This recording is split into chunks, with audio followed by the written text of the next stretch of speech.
नमस्कार, मी नवनाथ बन. करिअर मंत्र या विशेष कार्यक्रमात आपल्या सगळ्यांचं स्वागत. जन्मताच असह्य असणाऱ्या बाळाला माणूस बनवण्याची कला म्हणजे शिक्षण. शिक्षणाची उंची वाढली की विचाराची उंची वाढली आणि शिक्षणाची रुंदी वाढली की विचारांची खोली वाढते. खरं तर शिक्षणाबद्दल ही व्याख्या केली जाते. शिक्षण घेत असताना आपण 10वीपर्यंत 12वीपर्यंत 21 अपेक्षित प्रश्नांची उत्तरं शोधतो, परंतु जेव्हा करिअर करायचं असतं तेव्हा 21 अनपेक्षित उत्तरांचा सामना आपल्याला करावा लागतो. ही 21 अनपेक्षित उत्तरं नेमकी कशी शोधायची या सगळ्या विषयावर आज आपण बोलणार आहोत. आणि त्यासाठी आज आपल्यासोबत विवेक सावंत, MKCLचे व्यवस्थापकीय संचालक ते आलेत. सर, खूप खूप स्वागत आहे तुमचं. जसं आता म्हटलं की जेव्हा आपण परीक्षा देऊन पुढे जातो तेव्हा आपल्याला नेमके 21 अनपेक्षित प्रश्न आपल्यासमोर येतात. तर ते सोडवण्यासाठी आणि त्यात वाटचाल करण्यासाठी करिअर फार महत्त्वाचं असतं. आणि नेमकं करिअर कशाला म्हणायचं? हो नवनाथ, तुम्ही हा खूप छान प्रश्न विचारला. आणि आता जे विद्यार्थी नुकतेच 12वीची परीक्षा उत्तीर्ण झाले आहेत त्यांच्या दृष्टीने तर या प्रश्नाला खूप अनन्यसाधारण महत्त्व आहे. याचं कारण असं की 12वीपर्यंत आपल्याला 21 अपेक्षित प्रश्नांना अपेक्षित उत्तरं अपेक्षित वेळेत दिली असता अपेक्षित गुण मिळू शकत होते. बरोबर. परंतु आता 12वी नंतर आपल्याला स्वतःच्या पायावर उभं राहायचं आहे, स्वावलंबी व्हायचं आहे आणि पुढे आपल्याला कुटुंबाला आपल्याला आधार द्यायचा आहे आणि आपल्याला समाजालाही काहीतरी द्यायचं आहे. त्याच्यामुळे ती दिशा जी आहे ती योग्य दिशा घेण्यासाठी आधी करिअर म्हणजे काय हे आपण समजून घेणं खूप आवश्यक आहे. आणि त्या दृष्टीने तुमचा प्रश्न खूप महत्त्वाचा आहे असं मी समजतो. मी एक छोटंसं तुम्हाला स्लाईड दाखवतो की इंग्लिशमध्ये आपण ज्याला पॅशन असं म्हणतो किंवा मराठीत आपण त्याला आवड असं म्हणतो. माझ्या आवडीचा माझा शोध हा खूप महत्त्वाचा असतो. बरोबर. मला काय आवडतं यापेक्षा मला करायला काय आवडतं ह्याला जास्त महत्त्व आहे. आता जी आवड आहे ती मग माझी आवड मी कशी शोधायची असा एक महत्त्वाचा प्रश्न येतो. तर आपल्या माणसाच्या मुलांचं एक वैशिष्ट्य आहे की त्यांना काय आवडतं, त्यांना करायला काय आवडतं हे त्यांना कोणीतरी असं ताटामध्ये वाढवून देत नाही, सांगतं. तर त्यांना अनेक गोष्टी स्वतः करून बघाव्या लागतात आणि मग त्यांना तो ठरवावं लागतं, कळतं त्याच्यातून की अरे हे आपल्याला आवडतं, हे आपल्याला आवडत नाही. त्याच्यामुळे आवडींचा शोध घ्यावा लागतो. बरोबर. म्हणजे स्वतःहून प्रयत्न करून अनेक गोष्टी करून अनेकांशी भेटून अनेकांशी परस्पर क्रिया करून आपल्याला शोध घ्यावा लागतो की हे मला आवडतं. आपण जोपर्यंत तसं करत नाही तोपर्यंत अनेक गोष्टी आयुष्यामध्ये खूप उशिरा कळतात की ह्या आपल्याला आवडत होत्या. बरोबर. म्हणून पहिली गोष्ट जी आहे ती माझी पॅशन काय, मला कशाची आवड आहे, मनापासून मला काय आवड, कशाचा ध्यास आहे, मी इथे कशासाठी आलोय या पृथ्वीवर असं मला वाटतं. बरोबर. कारण हे माणसांचं वैशिष्ट्य आहे. प्राण्यांना हे वरदान लाभलेलं नाहीये निसर्गाकडून. दुसरी जी गोष्ट आहे ती म्हणजे what are my capabilities, what can I do. म्हणजे माझ्या क्षमतांचा शोध मला घ्यायचा आहे. हे सुद्धा असंच आहे की मला काय आवडतं याच्याबरोबर, म्हणजे मला काय करायला आवडतं याच्याबरोबरच मला काय करायला जमतं. आता याची तर मजा खूपच आहे की अशी आहे की मी जेवढं काही करायला लागतो आणि प्रयत्न करायला लागलो की मग मला कळतं की मला हे जमतंय की नाही जमत आहे. बरोबर. मला आवडत खूप असेल परंतु मी प्रयत्न करून एखादं स्किल कसं मिळवतो. आता या गोष्टीचं खूप महत्त्व आहे आत्ताच्या जगामध्ये, कारण हे सगळं स्किल डेव्हलपमेंटचं युग आलेलं आहे आपण बघतो. तर त्याच्यामुळे आता जो बदलता काळ आहे त्या दृष्टीने थोडासा विचार आपण आपल्या क्षमतांचा करण्याची गरज आहे. पण ते करत असतानाच त्याच्याबरोबर एक तिसरा महत्त्वाचा भाग येतो आणि तो म्हणजे माझा सामाजिक उपयोग काय आहे, माझी सामाजिक उपयुक्तता काय आहे, समाजाला मी जगाला काय देऊ शकतो, जगाला कशाची गरज आहे आणि त्याच्यामुळे मी काय केलं पाहिजे. बरोबर. मला करायला खूप गोष्टी आवडत असतील, मला करायला खूप गोष्टी जमत असतील, पण मी काय केलं पाहिजे, समाजाला काय आवश्यक आहे, माझ्या कुटुंबासाठी काय आवश्यक आहे, ह्या गोष्टींचा मी विचार करण्याची खूप गरज आहे. बरोबर. आणि त्याच्यामुळे मी असं म्हणेन की माझ्या सामाजिक उपयुक्ततेचा मला शोध लावायचा आहे. हो. आणि तो सुद्धा मला असं कोणीतरी येऊन एकदम सांगत नाही की बाबा जगाला ना या गोष्टींची गरज आहे, तू असं असं कर, असं कोणी सांगत नाही. आपल्याला शोधावं लागतं. आपल्याला शोधावं लागतं आपलं व्यक्तिमत्व काय आणि जगाला कशाची गरज आहे, जगासमोर आव्हानं कुठली आहेत. आणि ते प्रत्येक आव्हान म्हणजे एक संधी असतं. म्हणजे उदाहरण द्यायचं झालं तर लुई पाश्चर आणि त्यांचा मित्र ते कॉलेजला असताना रस्त्याने चालले होते आणि जाता जाता एकदम एकाएकी एक पिसाळलेला कुत्रा आला आणि त्यांना त्यांच्या मित्राला तो चावला आणि मित्र त्यांच्या समोर मेला. आता त्या क्षणापासून ह्या व्यक्तीचं हे लाईफ मिशन झालं की पिसाळलेला कुत्रा चावला असता मित्र का मेला. आणि मग तुम्हाला पुढची सगळी गोष्ट माहिती आहे की त्यांनी मानवजातीवर कायमचे उपकार करून ठेवणारा रोग जंतूंपासून होतात, त्याच्यावर लस देतात, हे शोध लागला. आणि ते मुक्त असते, ओपन सोर्स ज्याला आपण म्हणतो आज, त्या पद्धतीने जगाला मोकळे करून दिले आणि ते त्यांचं एक करिअरच बनलं. ते त्यांना माहिती नव्हतं, त्या क्षणाच्या 1 मिनिट आधीपर्यंत त्यांना माहिती नव्हतं. आव्हान आलं आणि आव्हानाची संधीचा फायदा घेतला आणि त्यांनी जीवनामधल्या या एक जो अनुभव समोर आला त्या अनुभवाकडे अतिशय संवेदनाशील पद्धतीने बघितलं. आपल्यालाही असे रोज अनुभव येत असतात, आपण त्याच्याविषयी किती संवेदनाशील आहोत ह्याच्यातून आपल्याला कळतं की मी काय केलं पाहिजे. बरोबर. आणि त्याचबरोबर त्या अनुभवांमधून शिकणं हे खूप महत्वाचं असतं. त्याच्याशिवाय आपल्याला कळत नाही की समाजाला काय पाहिजे. म्हणजे इंग्लिशमध्ये अशी एक म्हण आहे की experiences are mandatory but learning is optional. म्हणजे अनुभव तर सगळ्यांना, आपल्याला कोणाला चुकलेलेच नाही. या पृथ्वी तलावर आलोय म्हणजे अनुभव प्रत्येक क्षणी येत राहणार, पण त्याच्यातून आपण शिकतो का हे मात्र ऑप्शनल. पेपर हा काय म्हणतात अनिवार्य प्रश्न नाही आहे. तर काही प्रश्न अनिवार्य असतात, काही अनिवार्य नसतात. तर हा अनिवार्य नसलेला प्रश्न आहे, पण आपण तो अनिवार्य समजला पाहिजे आणि प्रत्येक गोष्टीतून काहीतरी शिकलं पाहिजे. मग आपल्याला कळायला लागतं की सामाजिक उपयुक्तता माझी मी कशी वाढवायची, तो माझा शोध लागतो. या दृष्टीने आपण ज्यावेळेस विचार करत जातो त्यावेळेला आता मी या आकृत्यानं तुम्हाला जे दाखवतोय त्याची एक वेगळी रचना तुमच्या समोर करतो. या तिन्ही मी एकमेकांवर ठेवतो. आता म्हणजे मला काय करायला आवडतं, मला काय करायला जमतं आणि मी काय केलं पाहिजे. म्हणजे माझ्या आवडी, माझ्या क्षमता आणि माझी सामाजिक उपयुक्तता यांचा मी मेळ कसा घालायचा. बरोबर. आता ज्यावेळेला मेळ घालायला लागतो त्यावेळी खूप मजा होते बघा. उदाहरणार्थ आता मी हा एक लाल रंगाचा भाग दिसतोय आपल्याला, तो काय सांगतो की ह्या गोष्टी मला करायला खूप आवडतात, मला करायला त्या जमतात पण त्याची समाजाला काहीच गरज नाहीये. अशा गोष्टींना आपण करिअर समजण्यामध्ये काहीतरी चूक होते. बरोबर. ह्या गोष्टींना खरं म्हणजे आपण म्हटलं पाहिजे छंद. बरोबर. आपल्याला आवडतं आणि आपली क्षमता आहे, पण समाजाला गरज नाही. समाजाला त्याची गरज आहे असं नाही आहे, तर त्याला ते सुद्धा जोपासावे. छंद आवश्यक आहेत. आपल्याला स्ट्रेसमधून बाहेर पडण्यासाठी छंदांची अतिशय गरज आहे आणि छंदांमध्ये आपली सर्जनशीलता, क्रिएटिव्हिटी ही खूप परमोच्च बिंदू गाठू शकते.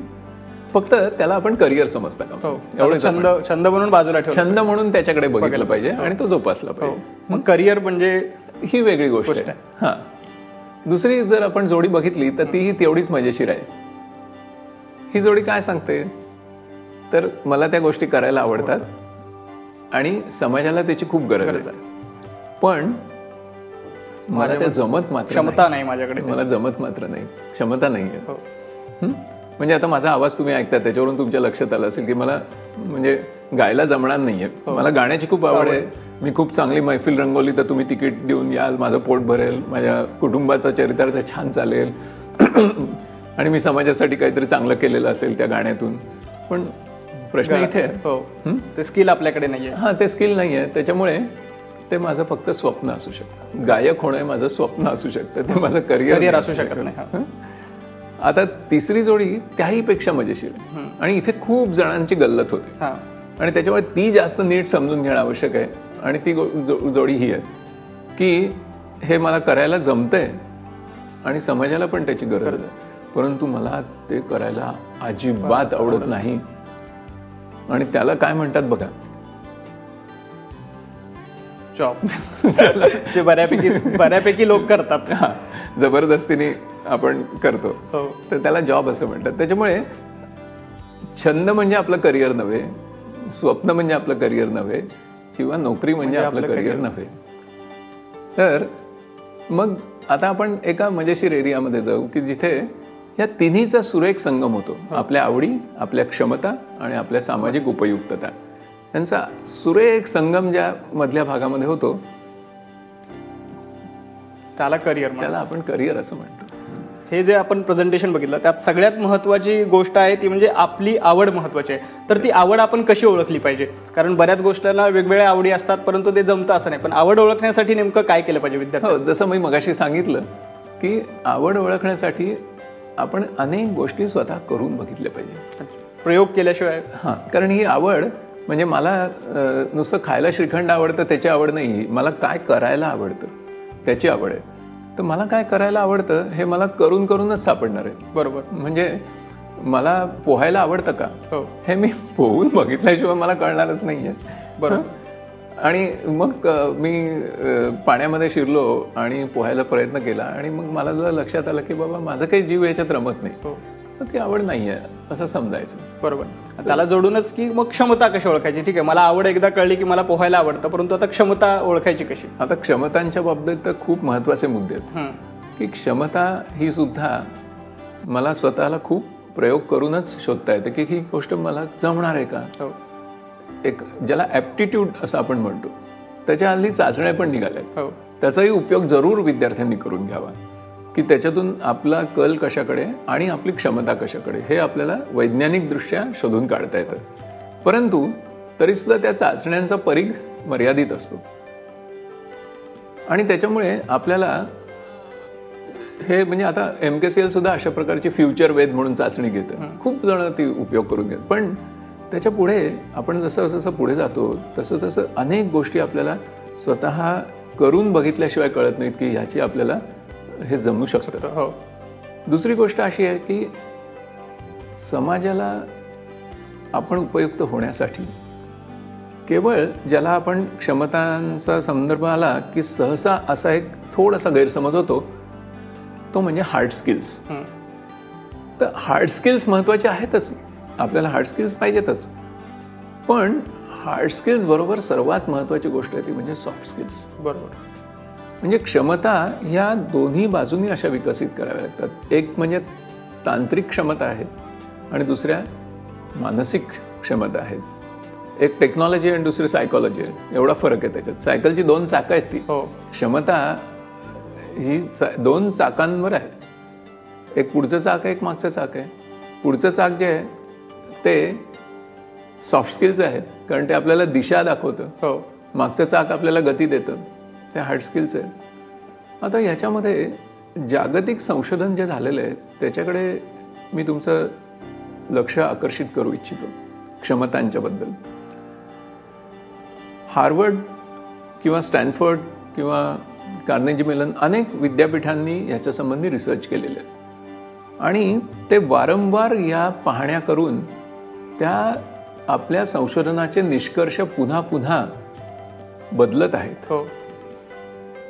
त्याची दिशा काय दर्शवते? गेल्या 20 वर्षामध्ये हे जे संशोधन चालू आहे त्याची दिशा आपल्याला असं दर्शवते की आत्ताचं रिसेंट जे पर्सेंटेज आलं आहे त्यांच्या संशोधनातून ते असं दर्शवतं की आपलं करिअरमधलं जे यश आहे ते करिअरमधलं यश हे 85% हे आपल्या मृदू कौशल्यांवर अवलंबून असतं. 85% हे आपल्या सॉफ्ट स्किल्सवर अवलंबून असतं आणि केवळ 15% आपल्या हार्ड स्किल्सवर अवलंबून असतं. त्याच्यामुळे आपण आता 12वी झालो आहोत अशा वेळेला आपण आता सॉफ्ट स्किल्सवर भर दिला पाहिजे अतिशय. म्हणजे आपली भाषा, आपलं संवाद कौशल्य, आपलं स्वतःला ओळखणं, स्वतःचं व्यवस्थापन नीट करता येणं, स्वतःवर नियंत्रण मिळवणं आणि त्याचप्रमाणे इतरांच्या भावभावना ओळखणं, वेळेचं व्यवस्थापन ही खूप महत्वाची क्षमता आहे करिअरमध्ये यशस्वी. टाइम मॅनेजमेंट हे खूप महत्वाचं आहे. आपण इथे सुद्धा एक टाइम मॅनेजमेंट करूया. एक छोटासा ब्रेक घेऊया. ब्रेक नंतर करिअरच्या भविष्यातल्या संधी कुठल्या आहेत त्यावर आपण बोलणार आहोत. एक छोटासा ब्रेक, लगेच परत येतोय. पाहत राहा करिअर मंत्र.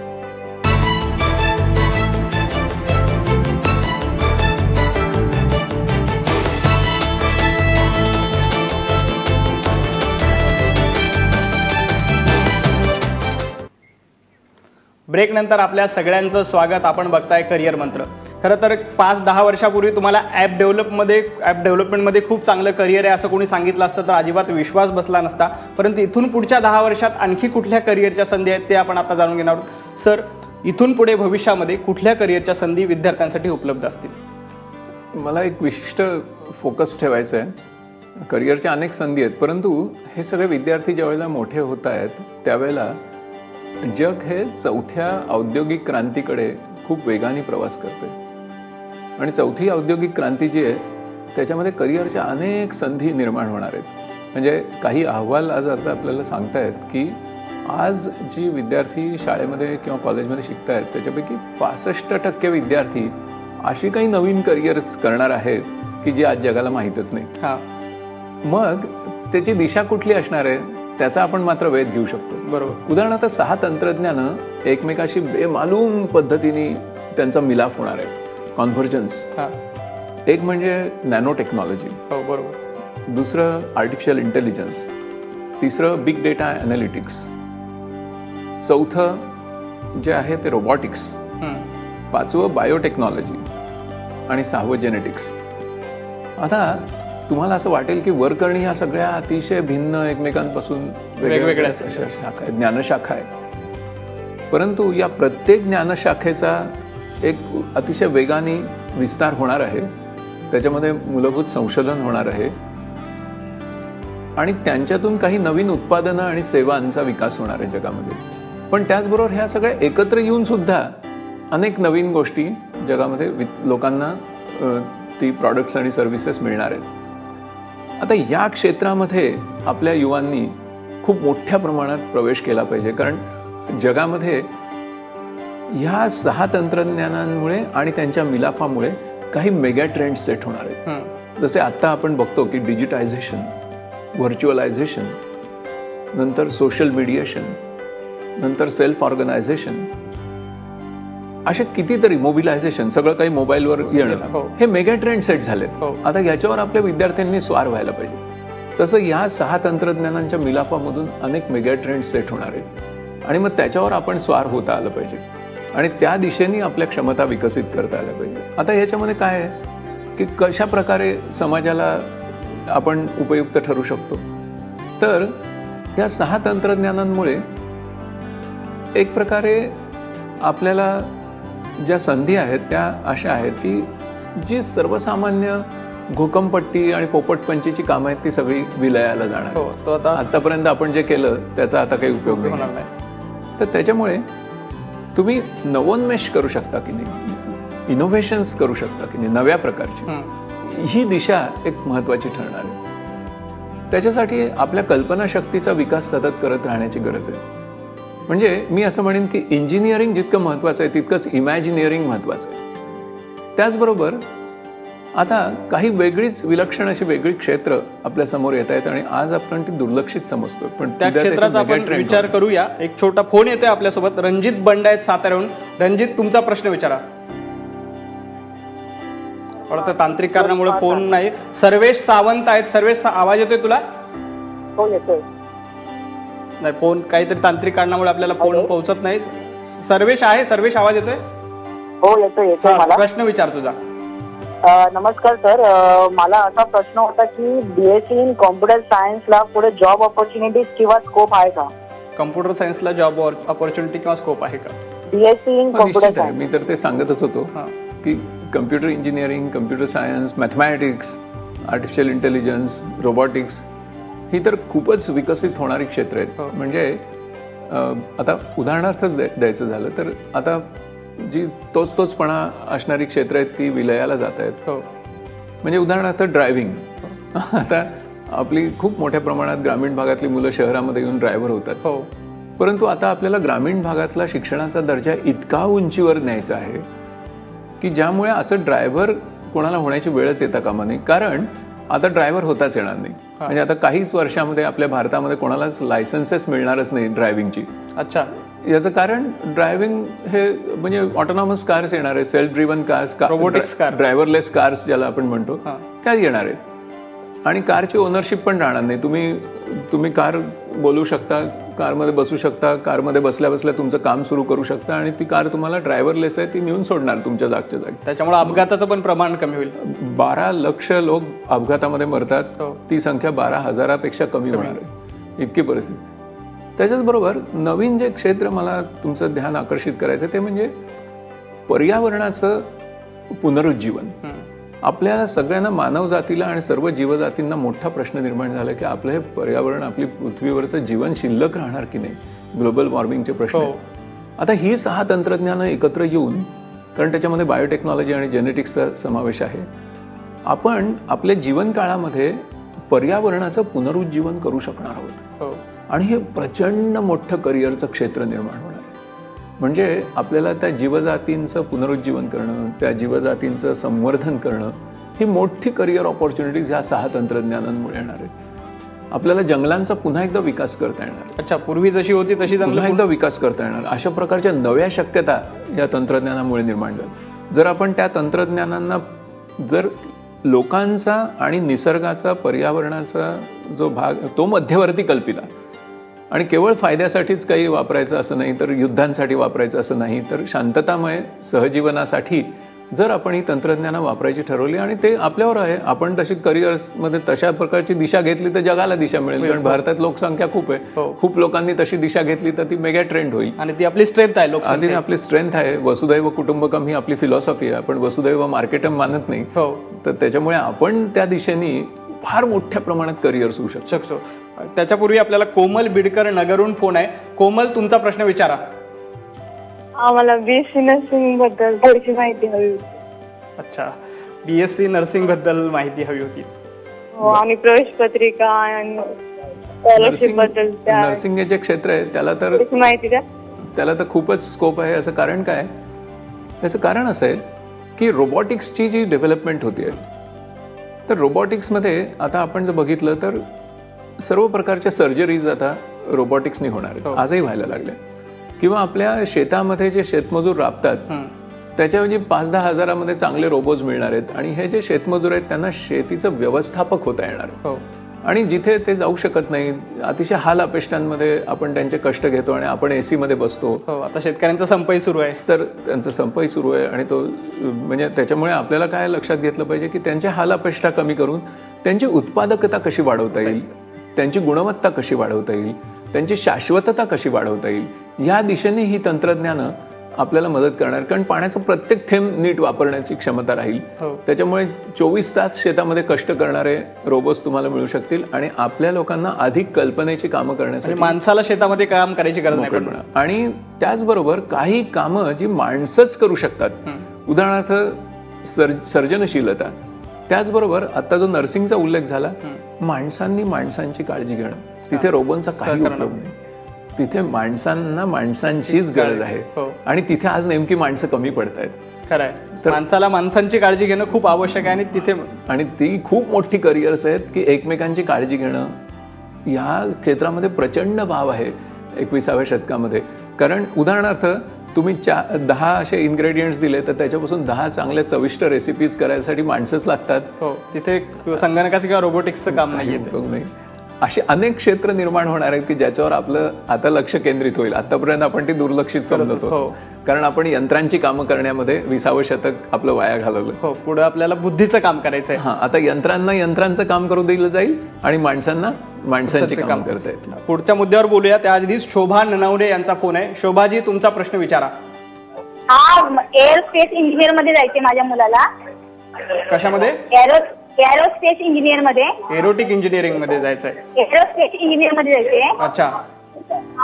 तर एरोस्पेस इंजिनियर चांगले का त्याच्यामध्ये? बर. एरोस्पेस. एरोस्पेस मध्ये जायचं, तिथे काय स्कोप आहे? हो, एरोस्पेस मध्ये खूप स्कोप आहे. याचं कारण आता कमी एनर्जीवर जास्त अंतर कापून जाणारं एक नवीच तंत्रज्ञान निर्माण होतंय. ऑक्टोकॉप्टर म्हणतात त्याला. अच्छा. तर त्याचा विकास आता अशा दिशेने होतोय. तुम्ही परवाच वाचलं असेल की म्हणजे आता एअर टॅक्सीज वगैरे अशा पर्सनल फ्लाईट्स वगैरे सुरू झाले. आता या दिशेने प्रवास सुरू झाला. त्याच्यावर इतकी नवीन आव्हानं आहेत की तुम्हाला माल वाहून नेणारी पण मानवविरहित अशी विमानं किंवा अशी मालवाहू विमानं तुम्हाला करावी लागणार आहेत. तर त्याच्यामध्ये सुद्धा खूप मोठा स्कोप आहे. परंतु त्याहीपेक्षा पर्यावरणाची कमीत कमी हानी करून कशा प्रकारे फ्लाईट्स करायच्या, अच्छा, ह्या दिशेने सुद्धा आपल्याला आता नवीन टेक्नॉलॉजीज डेव्हलप होणार आहेत. अच्छा, म्हणजे ज्याला एअरशिप्स वगैरे असं म्हणतो, त्याच्यामध्ये ही 6 तंत्रज्ञानं एकत्र येऊन वेगळ्याच प्रकारच्या फ्लाईट्स आपल्याला मिळणार आहेत. अच्छा, त्याच्यामुळे तो एक खूप मोठा स्कोप आहे. वेगळा विषय आहे तो अर्थात. हां, पण मला सांगायचा मुख्य उद्देश हा की आपल्या मानवजातीचं जीवन पूर्णपणे परिवर्तन घडवून आणेल अशी काही तंत्रज्ञानं आणि अशा काही ज्ञानशाखा आणि अशा काही उत्पादनं, अशा काही सेवा येत्या 10-15 वर्षात आपल्या समोर येणार आहेत. फार काळ नाहीये त्याला, फार लांबचा आपल्या पिढीला ते बघायला मिळणार. आपण ते वापरणार आहोत रोज, आणि त्याच्यामुळे 30 कामं करण्याचं आपण सोडून दिलं पाहिजे. उदाहरणार्थ, अमेरिकेमध्ये आत्ताच मी जो अहवाल वाचला त्यात मला असं दिसून असं की जवळजवळ सर्व ज्युनियर वकील यांना कामच राहिलेलं आहे. याचं कारण IBMची वॉटसन म्हणून जी सिस्टीम आहे ती त्या वकिलांपेक्षा अधिक चांगलं ती केस बनवून देते न्यायाधीशांसाठी. म्हणजे मग आपण तशा प्रकारची मेकॅनिकल कामं करणं हे चुकीचं आहे. त्याच्यामुळे आपली आता या तंत्रज्ञानाशी स्पर्धा नसून ते आपलं भागीदार होणार आहे. बरोबर, पार्टनरशिप होणार आहे. हां, म्हणजे आता आपण त्याच्याशी स्पर्धा करणं सोडून दिलं पाहिजे. कारण ज्या गोष्टी त्याच्या आहेत ते त्याला सोडून दिलं पाहिजे. म्हणजे गॅरी कॉस्परोचा पराभव हा IBM डीप ब्लू मशीन करतो, त्याच्यापेक्षा जास्त चांगलं बुद्धिबळ करतो, कारण ते नियमबद्ध आहे. तर ते नियमबद्ध आहे, त्याच्यात आपण पडता कामा नये. जिथे सर्जनशीलता आहे त्याच्यात आपण जायला पाहिजे. अनेक लोकांना असं शंका येते की बाबा सर्जनशीलतेला असं असून किती वाव असणार. तर खरं म्हणजे मला असं सांगायचं की आपण आतापर्यंत मानवजातीच्या इतिहासामध्ये सर्जनशीलतेला फारसा वावच दिलेला नाहीये. बरोबर, आपण माणसांना अक्षरशः सरधोपट अशी कामं करण्यामध्ये कोट्यावधी लोकांना गुंतवून ठेवलेलं आहे. ते ज्यावेळी मुक्त होतील त्यावेळेचं मानवी जीवन केवढं समृद्ध असेल याचं आपण शोधच घेतलं, आणि ती आपण आशा करूया की ती खूप चांगल्या पद्धतीने समृद्ध असेल आणि प्रत्येकाला त्याच्यामध्ये चांगलं करिअर करण्याची संधी मिळेल आणि माणसाचा विकास होण्यासाठी एक चांगलं पाऊल आपल्याला समाजाचा विकास, पर्यावरणाचा, पर्यावरण समाज ज्याचा आज ऱ्हास होतो त्याचा विकास करण्याची संधी आपल्याला या निमित्ताने मिळणार आहे. आजच्या कार्यक्रमात आपण इथेच थांबूया. तुम्ही बघत राहा ABP माझा.